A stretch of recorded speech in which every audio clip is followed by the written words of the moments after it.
ರಾಜ್ಯ ರಾಜಕೀಯದಲ್ಲಿ ತಾರಕಕ್ಕೇರಿದ ಬಣ ಬಡಿದಾಟ. ಬಿಜೆಪಿ ನಾಯಕರ ವಾಕ್ಸಮರಕ್ಕೆ ಅಂತ್ಯ ಹಾಡುವುದಕ್ಕೆ ಹರಸಾಹಸ ಮಾಡ್ತದ್ದು ಈಗ ಹೈಕಮಾಂಡ್ ರಾಜ್ಯಕ್ಕೆ ಬಂದಿದೆ. ರಾಜ್ಯ ರಾಜಕೀಯದಲ್ಲಿ ಬಣಗಳ ಬಡಿದಾಟ ತಾರಕಕ್ಕೇರಿದೆ.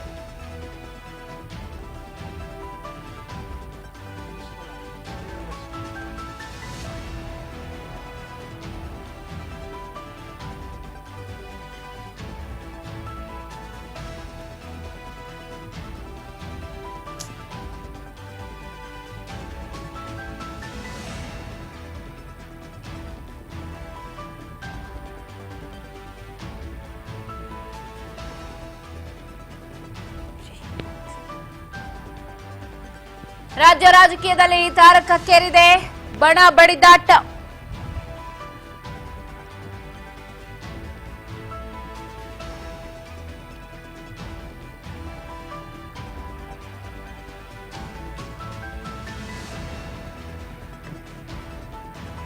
ಸಂಘರ್ಷಕ್ಕೆ ಯಥೇಚ್ಛ ಆಡೋದಕ್ಕೆ ರಾಜ್ಯಕ್ಕೆ ವರಿಷ್ಠರು ದೌಡಾಯಿಸಿದ್ದು. ಇಂದು ರಾಜ್ಯ ನಾಯಕರೊಂದಿಗೆ ಪ್ರತ್ಯೇಕ ಸರಣಿ ಸಭೆಯನ್ನ ನಡೆಸ್ತಾರೆ. ತರುಣ್ ಚುಗ್ ಈಗಾಗಲೇ ರಾಜ್ಯಕ್ಕೆ ಬಂದದ್ದು. ತಣ್ಣಗಾಗಿಸೋದಿಕ್ಕೆ ಹರಸಾಹಸ ಪಡ್ತಾ ಇದ್ದಾರೆ.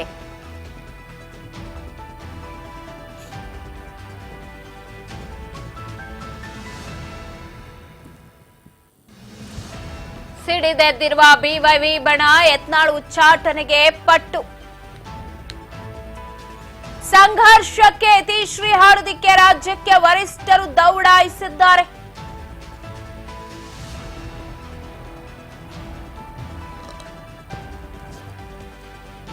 ಇದು ರಾಜ್ಯ ನಾಯಕರ ಜೊತೆಗೆ ಮಾತುಕತೆ ನಡೆಸ್ತಾರೆ. ಹೇಗಾದ್ರೂ ಎಳ್ಳು ನೀರು ಬಿಡಕ್ಕೆ ಮುಂದಾಗ್ತಾ ಇದ್ದಾರೆ. ಬಿ.ವೈ. ವಿಜಯೇಂದ್ರ ಅವ್ರನ್ನ ಭೇಟಿ ಮಾಡಿದ್ದಾರೆ ತರುಣ್ ಚುಗ್. ನೀವು ನೋಡ್ತಾ ಇದ್ದೀರಾ ದೃಶ್ಯದಲ್ಲಿ. ಎಲ್ಲ ಸಂಘಟನೆ ದೃಷ್ಟಿಯಿಂದ ಬಂದಿರೋದು ಅಂತ ಬಿ.ವೈ. ವಿಜಯೇಂದ್ರ ಅವರು ಹೇಳ್ತಾರೆ.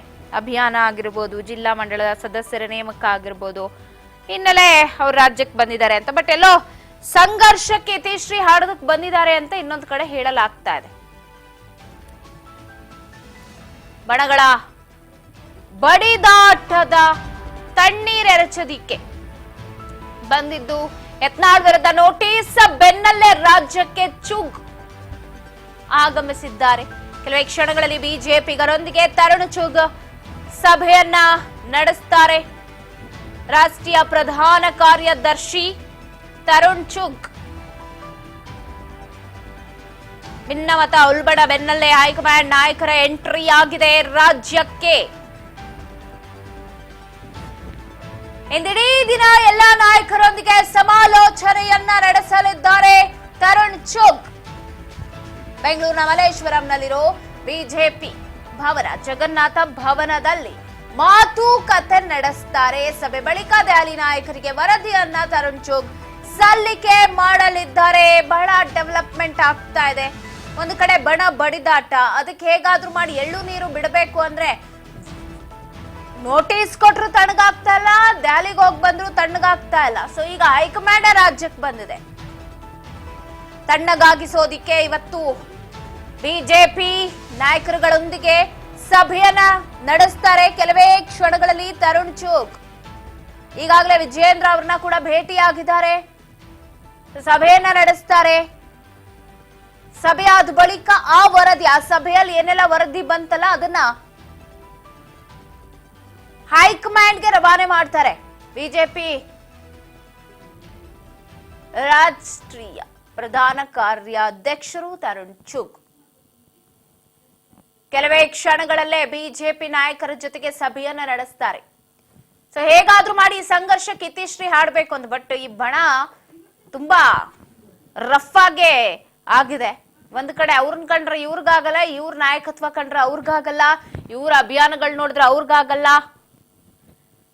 ಸೊ ಏನೇ ಮಾಡಿದ್ರು ಯತ್ನಾಳ್ ಅವರಂತೂ BS ಯಡಿಯೂರಪ್ಪನವ್ರ ಫ್ಯಾಮಿಲಿಗೆ ಟಾಂಟ್ ಮಾಡೋದಂತೂ ನಿಲ್ಲಲ್ಲ. ಸೊ ಇತ್ತ ತರುಣ್ ಚುಗ್ ಅವರು ಭೇಟಿ ಮಾಡಿದ್ರು ರಾಜ್ಯಾಧ್ಯಕ್ಷ ವಿಜಯೇಂದ್ರ ಅವ್ರನ್ನ. ಸೊ ಅವ್ರು ಬಂದಿರೋ ವಿಚಾರ ಏನು ಎತ್ತ ಅಂತ ಹೇಳಿದಾರೆ. ಏನ್ ಹೇಳಿದ್ರು ಹಾಗಾದ್ರೆ ಕೇಳೋಣ ಬನ್ನಿ. ಪರ್ವ ಸದಸ್ಯತ್ವ ಅಭಿಯಾನ, ಸಕ್ರಿಯ ಸದಸ್ಯತ್ವ ಅಭಿಯಾನ, ಬೂತ್ ಸಮಿತಿಗಳು, ಮಂಡಲಾಧ್ಯಕ್ಷರನ್ನ ನೇಮಕ ಮಾಡ್ತಕ್ಕಂಥ ಈ ಪ್ರಕ್ರಿಯೆ ನಡೀತಾ ಇದೆ. ಈ ಹಿನ್ನೆಲೆಯಲ್ಲಿ ನಮ್ಮ ರಾಷ್ಟ್ರೀಯ ಪ್ರಧಾನ ಕಾರ್ಯದರ್ಶಿಗಳಾಗಿರ್ತಕ್ಕಂಥ ತರುಣ್ ಚುಗ್ಜಿ ಅವರು, ಕರ್ನಾಟಕ ಸಹ ಉಸ್ತುವಾರಿಗಳಾಗಿರ್ತಕ್ಕಂಥ ನಮ್ಮ ಸುಧಾಕರ್ ರೆಡ್ಡಿ ಅವರು ಇವತ್ತು ಬೆಂಗಳೂರಿಗೆ ಬಂದಿದ್ದಾರೆ. ಜಗನ್ನಾಥ್ ಭವನದಲ್ಲಿ ನಮ್ಮ ಕಚೇರಿಯಲ್ಲಿ ಬೆಳಗ್ಗೆಯಿಂದ ಸಂಜೆ ತನಕ ಕೂಡ ಈ ಸಂಘಟನಾ ಪರ್ವ ಸಂಬಂಧಪಟ್ಟಾಗೆ ಸಭೆಗಳು ನಡೀತಾ ಇದೆ. ಇದು ಬಿಟ್ಟರೆ ರಾಜಕೀಯ ಮತ್ತೊಂದು ಏನೂ ಇಲ್ಲ. ಪಕ್ಷದ ಆಂತರಿಕ ವಿಚಾರ ಚರ್ಚೆ, ಅಭಿಪ್ರಾಯ ಸಂಗ್ರಹ ಮಾಡ್ತಾರೆ ಅಂತ ಪಕ್ಷದ ಆಂತರಿಕ ವಿಚಾರ ಖಂಡಿತ ಆ ಥರದ್ದು ಏನೂ ಇಲ್ಲ. ಆ ಥರ ಅಭಿಪ್ರಾಯ ಸಂಗ್ರಹಣ ಮಾಡೋದಾಗಿದ್ದರೆ ರಾಧಾ ಮೋಹನ್ ಅವರು ಬರ್ತಾಯಿದ್ರು. ಅವರು ಕರ್ನಾಟಕದ ಉಸ್ತುವಾರಿಗಳು. ಇವತ್ತು ನಮ್ಮ ರಾಷ್ಟ್ರೀಯ ಪ್ರಧಾನ ಕಾರ್ಯದರ್ಶಿಗಳು ತರುಣ್ ಚುಗ್ ಅವರು ಇವ್ರು ಬಂದಿರತಕ್ಕಂಥದ್ದು ಕೇವಲ ನಮ್ಮ ಸಂಘಟನೆಯ ಸೀಮಿತವಾಗಿ ಸಂಘಟನಾ ಪರ್ವ ದೃಷ್ಟಿಯಿಂದ ಬಂದಿದ್ದಾರೆ. ಜಿಲ್ಲಾಧ್ಯಕ್ಷರು ಮನವಿ ಮಾಡ್ತಾರೆ, ಸಭೆ ಕೂಡ ಮಾಡಿದ್ದಾರೆ.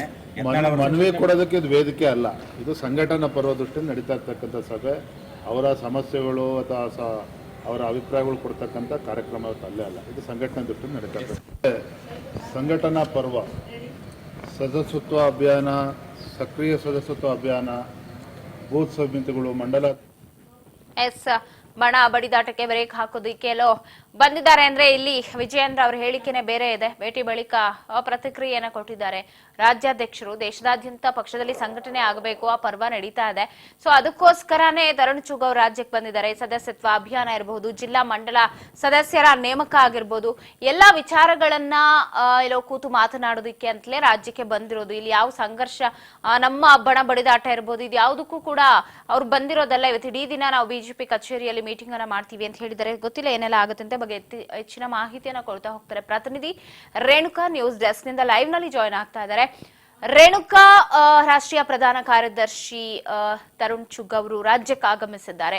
ಎಲ್ಲೋ ರಾಜ್ಯದಲ್ಲಿ ಬಣ ಬಡಿದಾಟ ಅನ್ನೋದು ತಾರಕಕ್ಕೇರ್ತಾ ಇತ್ತು. ನೋಟಿಸ್ ಕೊಟ್ಟರು ಸೈಲೆಂಟ್ ಆಗ್ತಾ ಇರಲಿಲ್ಲ, ಹೈಕಮಾಂಡ್ ಹತ್ರ ಹೋದ್ರೂ ಸೈಲೆಂಟ್ ಆಗ್ತಿರ್ಲಿಲ್ಲ. ಈಗ ಹೈಕಮಾಂಡೇ ರಾಜ್ಯಕ್ಕೆ ಬಂದಿದೆ. ಸದ್ಯದ ಅಪ್ಡೇಟ್ಸ್ ಏನೆಲ್ಲ ಸಿಗ್ತಾ ಇದೆ?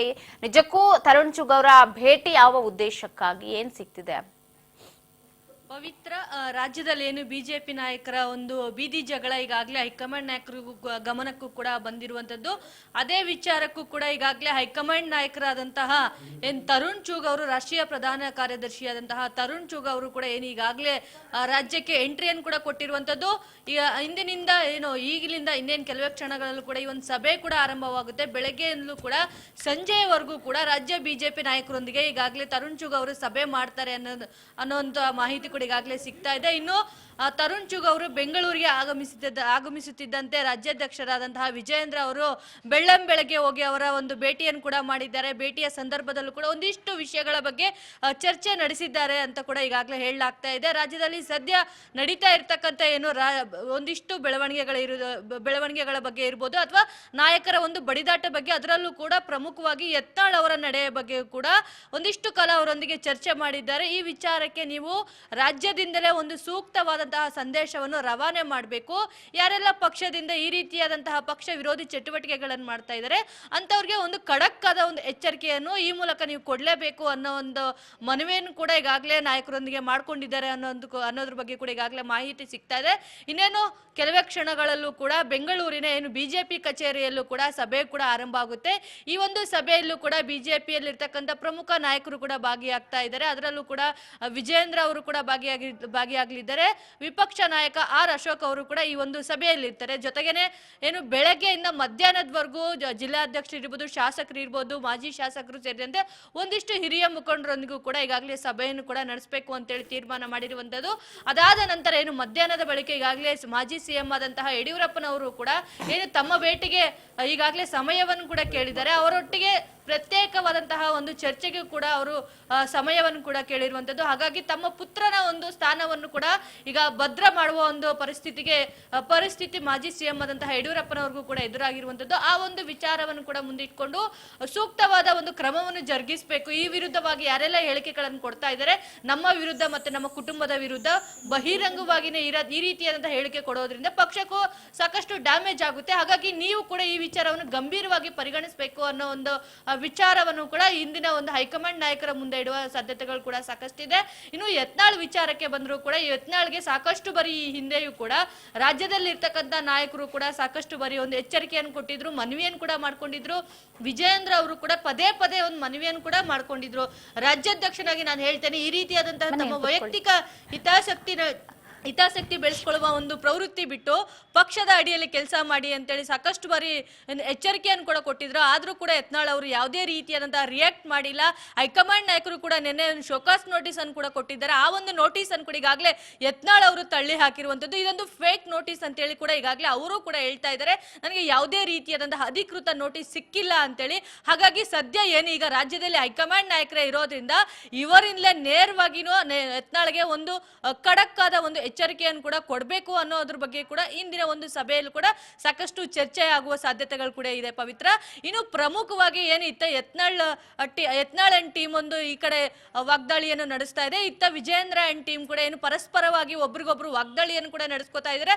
ತಮ್ಮ ಪಕ್ಷದ ನಾಯಕರ ವಿರುದ್ಧ ಈ ರೀತಿಯಾದಂತಹ ಹೇಳಿಕೆಗಳನ್ನು ಕೊಡ್ತಾ ಇದ್ದಾರೆ. ಇದರಿಂದ ಬೇಸತ್ತಂತಹ ಒಂದಿಷ್ಟು ಮಾಜಿ ಸಿಎಂಗಳು ಇರ್ಬೋದು, ಪಕ್ಷಕ್ಕೆ ಕೆಲಸ ಮಾಡಿದಂತಹ ಹಿರಿಯ ನಾಯಕರು ಕೂಡ ಇಬ್ಬರ ಬಣಗಳ ವಿರುದ್ಧವೂ ಕೂಡ ಸಾಕಷ್ಟು ಒಂದು ಅಸಮಾಧಾನವನ್ನು ಕೂಡ ವ್ಯಕ್ತಪಡಿಸ್ತಾ ಇದ್ದಾರೆ. ನಿನ್ನೆ ಮೊನ್ನೆ ಬಂದು ಪಕ್ಷವನ್ನು ಕಟ್ಟಿದಂತವರು ಕೂಡ ಇಂದು ಪಕ್ಷದ ವಿರುದ್ಧವಾಗಿ ಇಷ್ಟು ಕೇವಲವಾಗಿ ಮಾತಾಡ್ತಿದ್ದಾರೆ.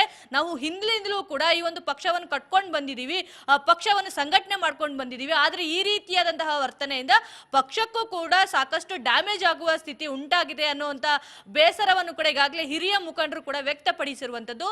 ಇನ್ನು ಹೈಕಮಾಂಡ್ ನಾಯಕ ಏನು ತರುಣ್ ಚುಗ್ ಅವರು ಈಗಾಗಲೇ ರಾಜ್ಯಕ್ಕೆ ಬಂದಿರುವಂತದ್ದು, ಅವರ ಮುಂದೆಯೂ ಕೂಡ ಏನು ಸಂಜೆ ನಡೆಯುವಂತಹ ಸಭೆಯಲ್ಲೂ ಕೂಡ ಈ ಒಂದು ವಿಚಾರವನ್ನು ಪ್ರಸ್ತಾಪ ಮಾಡಿ ಹೇಗಾದ್ರೂ ಮಾಡಿ ಇಬ್ಬರ ಬಾಯನ್ನು ಕೂಡ ಮುಚ್ಚಿಸಬೇಕು, ಇಲ್ಲ ಅಂತಂದ್ರೆ ಮೂರನೇ ವ್ಯಕ್ತಿಗೆ ಒಂದು ಅಧಿಕಾರವನ್ನು ಕೊಡ್ಲೇಬೇಕು. ಯಾಕೆಂತಂದ್ರೆ ವಿಜಯೇಂದ್ರ ಅವರು ಕೂಡ ತುಂಬಾ ಕಿರಿಯರು, ಅವರ ಒಂದು ನೇತೃತ್ವದಲ್ಲಿ ನಮಗೂ ಕೂಡ ಕೆಲಸ ಮಾಡಕ್ ಆಗಲ್ಲ ಅಂತ ಹೇಳಿ ಕೂಡ ಹಿರಿಯ ನಾಯಕರು ಎಲ್ಲ ಒಂದ್ ಕಡೆ ತಮ್ಮ ಒಂದು ಅಸಮಾಧಾನವನ್ನು ಕೂಡ ಈ ಹಿಂದೆ ಕೂಡ ವ್ಯಕ್ತಪಡಿಸಿದ್ರು. ಹಾಗಾಗಿ ಇಂದಿನ ಒಂದು ಸಭೆಯಲ್ಲೂ ಕೂಡ ಈ ಒಂದು ವಿಚಾರವನ್ನು ಕೂಡ ಪ್ರಸ್ತಾಪ ಮಾಡುವ ಸಾಧ್ಯತೆಗಳು ಕೂಡ ಸಾಕಷ್ಟು ಇದೆ ಪವಿತ್ರ.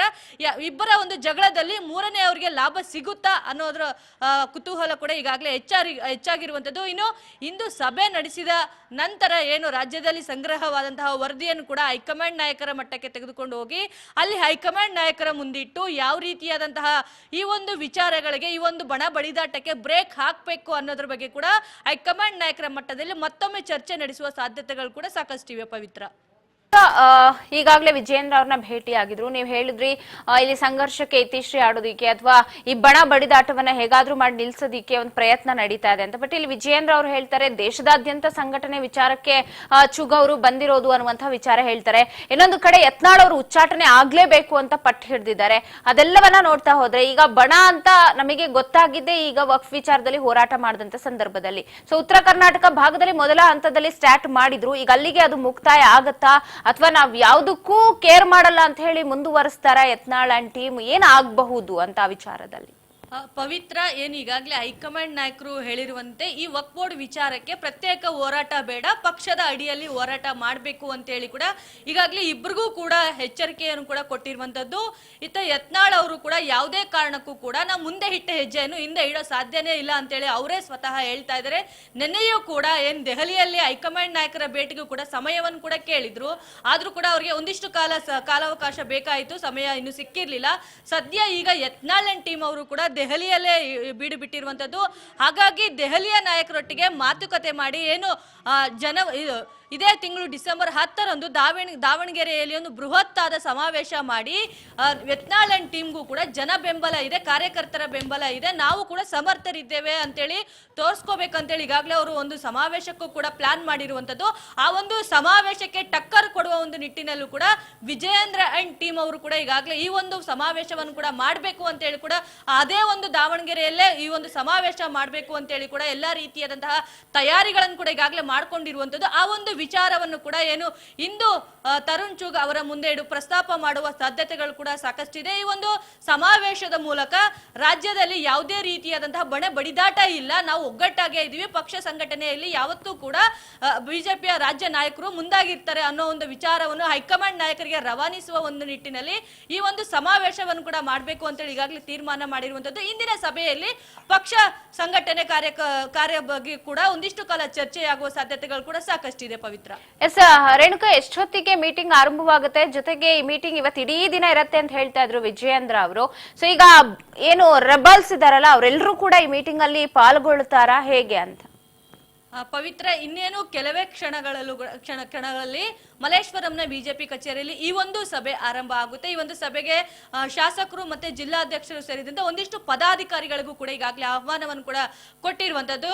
ಇನ್ನೇನು ಕೆಲವೇ ಕ್ಷಣಗಳಲ್ಲಿ ಸಭೆ ಕೂಡ ಆರಂಭ ಆಗುತ್ತೆ. ಈ ಒಂದು ಸಭೆಯಲ್ಲಿ ಕೂಡ ಸಾಕಷ್ಟು ಜನ ಭಾಗಿಯಾಗುವ ಸಾಧ್ಯತೆಗಳು ಕೂಡ ಸಾಕಷ್ಟಿದೆ. ಅದೇ ರೀತಿಯಾದಂತಹ ರೆಬಲ್ ನಾಯಕರು ಏನು ಸದ್ಯ ಈಗ ದೆಹಲಿಯಲ್ಲಿ ಬೀಡು ಬಿಟ್ಟಿರುವಂತದ್ದು, ಅವರು ಹೈಕಮಾಂಡ್ ನಾಯಕರನ್ನು ಭೇಟಿ ಮಾಡಿದ ನಂತರವೇ ನಾವು ರಾಜ್ಯದಲ್ಲಿ ಇರ್ತಕ್ಕಂಥ ಒಂದಿಷ್ಟು ರಾಜಕೀಯ ಚಟುವಟಿಕೆಗಳಲ್ಲಿ ಭಾಗವಹಿಸ್ತೀವಿ ಅಂತ ಹೇಳಿ ಕೂಡ ಈಗಾಗಲೇ ಅವರು ಬಹಿರಂಗವಾಗಿನೇ ಹೇಳಿರುವಂತದ್ದು. ಈ ಒಂದು ವಿಚಾರವನ್ನು ರಾಜ್ಯದಲ್ಲಿ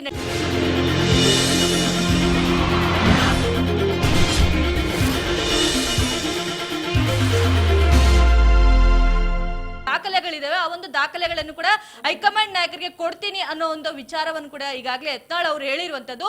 ಹೈಕಮಾಂಡ್ ನಾಯಕರ ಭೇಟಿ ನಂತರ ಯಾವ ರೀತಿ